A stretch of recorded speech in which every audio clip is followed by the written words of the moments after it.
ආයිබෝවන් රුපියල් 5000ක් වගේ මුදලකට මේ තියෙන මවුස් එක ගේමින් සෙටප් එකම ලෙවල් අප් කරලා දෙන්න පුළුවන්. අද බලමු Fantech X14S range මවුස් එක ඇත්තටම වටිනවද කියලා. ඉතින් රැඳී සිටින්න මේ SL Tech Buddy YouTube channel එක.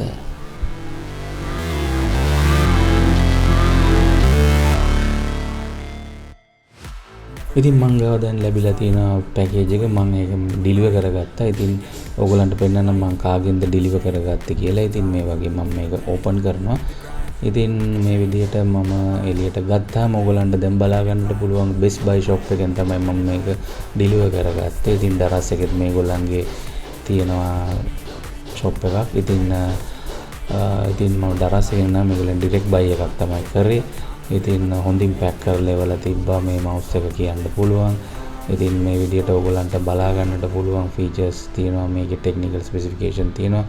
අපි මුලින්ම මේක හරවලා බලමු ඉස්සරහා පැත්තේ මොනවද තියෙන්නේ කියලා. ඉතින් මෙතන සඳහන් වෙනවා Fantech logo එක මේ විදිහට. ඊට පස්සේ ඕගොල්ලන්ට දකුණු අත පැත්තෙන් ඕගොල්ලන්ට බලා ගන්න පුළුවන් on board memory එකක් මේ mouse එකේ අන්තර්ගත වෙනවා. ඒ වගේම 16.8 million RGB color range එකක් මේ mouse එකේට ලබා දීමේ හැකියාවක් තියෙනවා. ඒ වගේම 11 spectrum mode එකකුත් මේකේ අන්තර්ගත වෙනවා.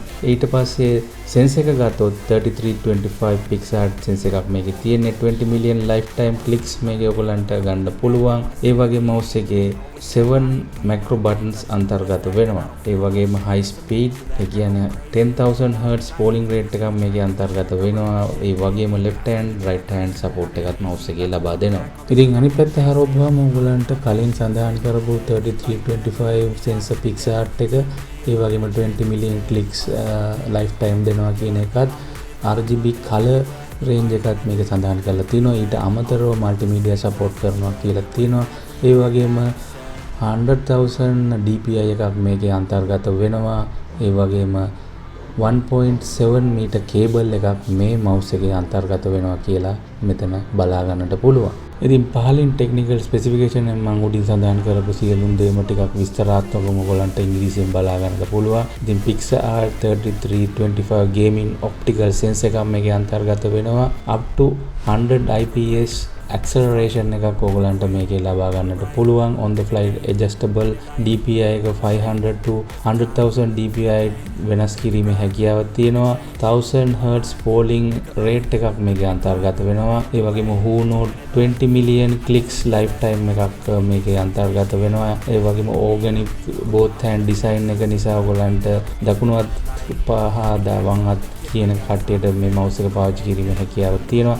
RGB 16.8 million customizable color option එකක් තමයි මේකේ ලබා දීලා තියෙන්නේ. ඒ වගේම 7 independently programmable buttons ඕගලන්ට තියෙනවා. ඒ කියන්නේ මේකේ buttons අපිට customize කරලා program කිරීමේ හැකියාවක් තියෙනවා. මේකේ cable එකේ දිග ගත්තොත් 1.7 meter USB cable එකක් තියෙන්නේ. size එක ගත්තොත් 127 mm දිගක්ද 65 mm පළලක්ද 41 mm උසක්ද මේකේ අන්තර්ගත වෙනවා. ඉතින් මේ පැත්ත හරවුවාම Fantech logo එක වගේම මේ mouse එක බලා ගැනීමේ හැකියාව තුන නම් කරලා ඉතින් උඩින්ම සඳහන් කරලා තියෙනවා luxury middle scroll කියලා. ඉතින් ඊළඟට DPI plus minus DPI එක අඩු වැඩ කර ගැනීමට ඊට පස්සේ extra button for extra gaming experience එකකට ඔයගලන්ට දීලා තියෙනවා. ඒ වගේම spectrum selection button එක මේ විදිහට බලා ගන්නට පුළුවන්. ඊට පස්සේ 20 million color click switch එක මේ විදිහට බලා ගන්න පුළුවන්. පල්ලෙහෙන් තව විස්තර ටිකක් සඳහන් කරලා තියෙනවා mouse එකේ. ඉතින් ඔයගලන්ට මේ විදිහට බලා ගැනීමේ හැකියාවක් තියෙනවා. ඉතින් පල්ලෙහෙන් logos ටික තියෙනවා. මේ පැත්තේ ආපහු තියෙනවා Rangers X14S කියලා. ඊට පස්සේ මෙතනින් ඔයගලන්ට බලා ගන්න පුළුවන් Fantech logo එකත් එක්ක ආපහු X-Range 14S කියලා සඳහන් කරලා තියෙනවා. ඉතින් පොලිතින් කවර් එක මේ විදිහට මම දැන් අයින් කරලා ඕගලන්ට unbox කරලා පෙන්නන්නම් මේ mouse එකේ මොනවද අන්තර්ගත වෙන්නේ කියලා. ඉතින් මම මුලින්ම දැන් මේක ඕපන් කරගන්නම් මේ විදිහට. ඉතින් මේ විදිහට ඕපන් කරන්න තමයි තියෙන්නේ තාමත් ලෙහෙසියෙන්.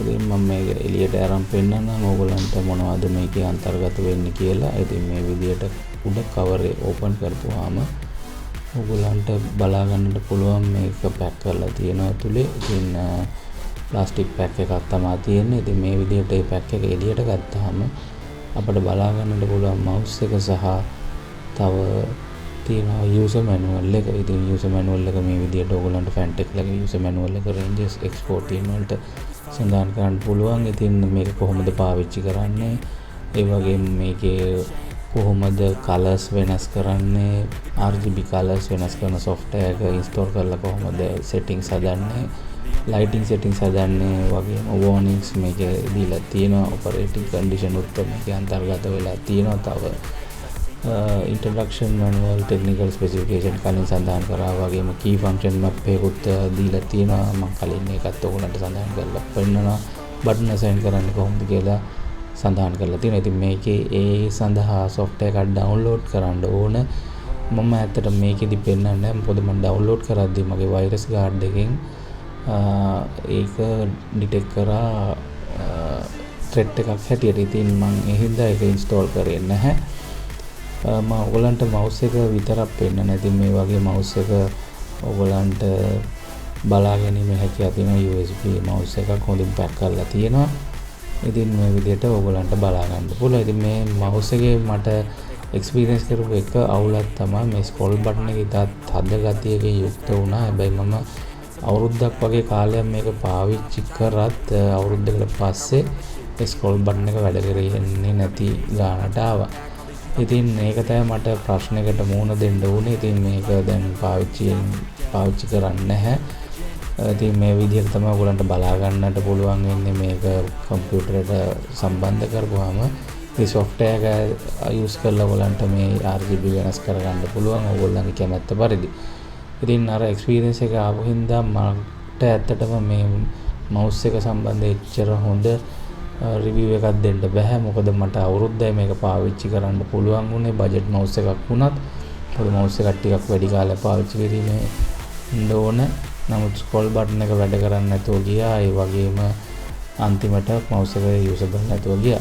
ඉතින් ඕගොල්ලෝ කවුරු හරි මේක use කරලා නම් ඔයගොල්ලන්ගේ experience පහල comment එකක දාන්න. ඉතින් අද වීඩියෝ ගැන ඔයගොල්ලෝ මොනවද හිතන්නේ? මගේ channel එක subscribe කරන්න නැත්නම් subscribe කරන්න. ඉතින් තවත් අලුත් වීඩියෝ එකකින් ඊළඟ මාසේ හමු වෙනවා. ඕගොල්ලන්ට සුබ සතියක්.